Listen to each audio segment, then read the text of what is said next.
नमस्कार दोस्तों, ये video editorial compilation for mains का पार्ट है। आप प्लेलिस्ट में जाके एडिटोरियल की वीडियोस पेपर वाइज और टॉपिक वाइज देख सकते हो। और अगर आप दिसंबर 2019 के बाद की वीडियोस को देखना चाहते हो तो वीडियो के नीचे मौजूद ज्वाइन बटन की सहायता से आप मेंबरशिप को ज्वाइन कर सकते हो। चलिए डिस्कशन स्टार्ट करते हैं। आप जीएस पेपर 3 के इन टॉपिक्स से आर्टिकल को रिलेट कर सकते हो। देखो, अभी फिलहाल ब्राजील और बोलिविया में अमेजोन के जंगलों में भीषण आग लगी हुई है और ये कह पाना मुश्किल है कब तक अमेजोन के फॉरेस्ट में जो आग की घटनाएं हैं उन पर काबू पा लिया जाएगा। लेकिन देखो, इतना जरूर कहा जा सकता है, अमेजोन के जंगलों में जो आग लगी है इससे अर्थ एज ए प्लेनेट को बहुत ज़्यादा नुकसान होने वाला है। और दुखद बात यह भी है कि आग को लगाया गया है वहाँ के लोकल किसानों के द्वारा, लोकल लकड़हारों के द्वारा लकड़ी प्राप्त करने के लिए या फिर लैंड हासिल करने के लिए, खेती के लिए या फिर दूसरी इंडस्ट्रियल एक्टिविटीज़ के लिए। और इसके लिए ब्राज़ील सरकार का जो एटीट्यूड है वो भी बहुत ज़्यादा दुखद है। ब्राज़ील के राष्ट्रपति का ये कहना है कुछ एनजीओज ने जानबूझ के आग लगाई ताकि ब्राज़ील की सरकार की इमेज खराब की जा सके, और अभी वही जो एनजीओज हैं वो चिल्ला रहे हैं। इसके अलावा यूएसए भी अब पेरिस क्लाइमेट चेंज एग्रीमेंट से बाहर आ चुका है। यूएसए के राष्ट्रपति ट्रंप ने कहा पेरिस क्लाइमेट चेंज जो एग्रीमेंट है वो यूएसए के इंटरेस्ट में नहीं है, इसलिए हम इससे बाहर आ रहे हैं। और यूके जो है यानी ब्रिटेन, उसकी पॉलिसी जो है वो भी आइसोलेशन में जाने वाली है। यूके अब अपनी रणनीति तैयार कर रहा है किस प्रकार से यूरोपियन यूनियन से अलग हुआ जाए। अभी फिलहाल यूके के जो प्रधानमंत्री हैं बोरिस जॉनसन, वो यूरोपियन यूनियन की इंटीग्रेशन के सख्त खिलाफ हैं। वो कहते हैं हमें अलग रहना चाहिए, हमें यूरोपियन यूनियन में शामिल नहीं होना चाहिए। क्लाइमेट चेंज को लेके यूके के प्रधानमंत्री बोरिस जॉनसन का रवैया फिलहाल साफ नहीं है। मतलब वो दोनों तरफ से बातें करते हैं। एक तरफ वो ब्रिटेन के इंटरेस्ट की बात भी करते हैं, दूसरी तरफ ये भी आरोप लगे हैं उन्होंने पैसे लिए एक लॉबिंग ग्रुप से ताकि यूएसए को वो बोलेंगे कि आप क्लाइमेट चेंज के मुद्दे पर और ज़्यादा संजीदा हो। देखो, ये सारी जो चीज़ें हैं एक बात साबित करती हैं, विभिन्न जो देश हैं वो सिर्फ नेशनल पर्सपेक्टिव से क्लाइमेट चेंज के इशू को देख रहे हैं, वो सिर्फ अपना फायदा देख रहे हैं। वो ये नहीं देख रहे ये प्लेनेट जो है वो सबका है और क्लाइमेट चेंज से नुकसान होगा तो सिर्फ एक देश को या फिर दो देश को नुकसान नहीं होगा, सबको नुकसान होगा। आने वाले सालों में जल्द ही अगर हमने कुछ नहीं किया तो ये प्लेनेट रहने लायक नहीं रह जाएगा। हम हमारी आने वाली जनरेशन्स को एक बहुत ही खराब प्लेनेट सौंपेंगे। ये नहीं सोचा जा रहा है वर्ल्ड के कई सारे लीडर्स के द्वारा, जैसे यूएसए के राष्ट्रपति ट्रंप या फिर ब्राजील के राष्ट्रपति बोल्सोनारो। इसके बाद आर्टिकल में कहा जाता है यूरोप के कई सारे शहर, वहाँ पे एवरेज टेम्परेचर काफ़ी बढ़ गया है। मतलब इतना एवरेज टेम्परेचर पहले कभी ना तो देखा गया है ना महसूस किया गया है। हीट वेव की वजह से ग्रीनलैंड के जो ग्लेशियर्स हैं वो काफ़ी तेज़ी से पिघल रहे हैं।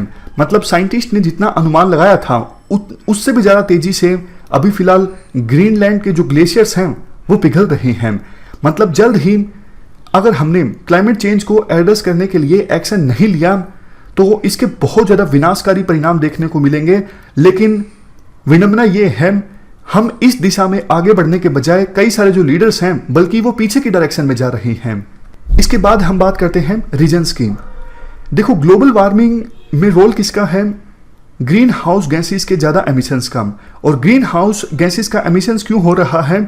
कुछ एक्टिविटीज़ आप याद रखिए जिसकी वजह से ज़्यादा ग्रीन हाउस गैसेस का एमिशंस हो रहा है। सबसे पहले है एनर्जी। इलेक्ट्रिसिटी को हम प्रोड्यूस करते हैं, इससे बहुत ज़्यादा ग्रीन हाउस गैसेस का एमिशंस होता है। रिन्यूएबल एनर्जी से नहीं होता, इसी वजह से ज़्यादातर देश अब रिन्यूएबल एनर्जी के प्रोडक्शन पर ध्यान दे रहे हैं। उसके बाद ट्रांसपोर्ट, व्हीकल्स चलते हैं तो ग्रीन हाउस गैसेस का एमिशंस होता है। लैंड यूज पैटर्न में बदलाव आ रहा है। लैंड यूज पैटर्न मतलब कितने परसेंट लैंड का इस्तेमाल हो रहा है एग्रीकल्चर एक्टिविटीज़ के लिए, कितने परसेंट लैंड जो है वो वेस्ट लैंड है, कितने परसेंट लैंड का इस्तेमाल हो रहा है इंडस्ट्रियल एक्टिविटीज़ के लिए। ये मतलब होता है लैंड यूज पैटर्न का। तो देखो, डिफोरेस्टेशन काफ़ी ज़्यादा हो रहा है और एग्रीकल्चर लैंड को डाइवर्ट किया जा रहा है इंडस्ट्रियल एक्टिविटीज़ के लिए। इसके अलावा एग्रीकल्चर एक्टिविटीज से भी बहुत ज़्यादा आजकल ग्रीन हाउस गैसेस का एमिशंस होता है। फॉरेस्ट्री और अदर लैंड यूज एक्टिविटीज़ ये कुछ दूसरे रीजन्स हैं।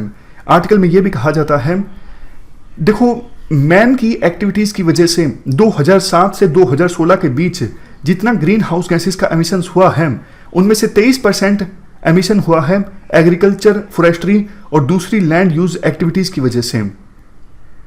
आईपीसीसी यानी inter governmental panel on climate change ने रिसेंटली एक स्पेशल रिपोर्ट जारी की थी क्लाइमेट चेंज के ऊपर, और वो रिपोर्ट कवर करती है desertification, land degradation, sustainable land management, food security और ग्रीन हाउस गैसेस के एमिशंस को। इस रिपोर्ट में देखो साफ तौर पर यह बोला गया है, अगर हम लैंड को अच्छे से मैनेज नहीं करते हैं सस्टेनेबल मैनर में, तो ये मानव सभ्यता के लिए काफ़ी ज़्यादा घातक सिद्ध होगा। लैंड हमारे जीवन का एक बहुत इंपॉर्टेंट पार्ट है। लैंड हमें प्रोवाइड करता है फूड, वाटर, लाइवलीहुड, बायोडाइवर्सिटी और भी बहुत सारे फायदे होते हैं हमें लैंड के इकोसिस्टम से। लेकिन आज के समय में लैंड का जो यूज़ है हम अच्छे से नहीं कर रहे हैं। खेती करते हैं तो बहुत ज़्यादा फर्टिलाइजर्स का इस्तेमाल होता है, बहुत ज़्यादा केमिकल्स का इस्तेमाल होता है।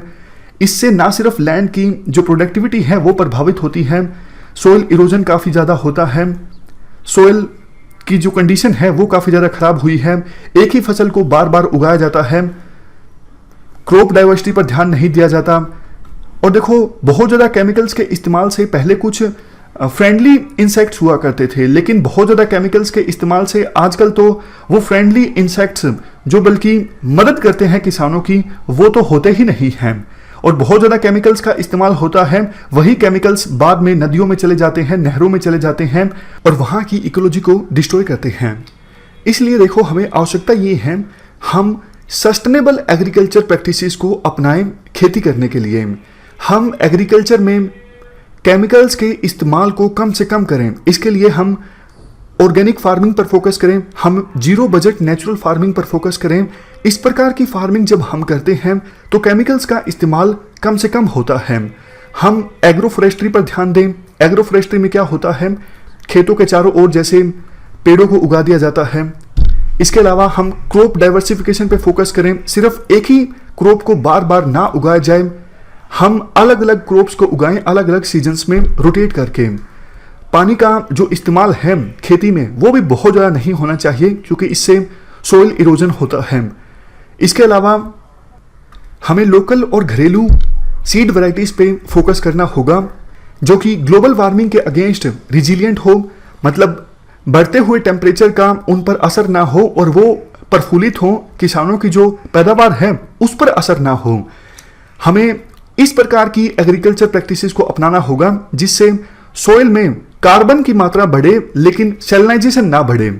आगे कुछ और भी सजेशंस देते हैं राइटर, जैसे डिफोरेस्टेशन ना हो, ऑलरेडी जो हमारे पास कम पेड़ हैं उनको ना काटा जाए, मैनग्रोव्स को कंजर्व किया जाए, पीटलैंड्स, वेटलैंड्स इनको भी कंजर्व किया जाए और सस्टेनेबल फूड सिस्टम इस्टेब्लिश किया जाए।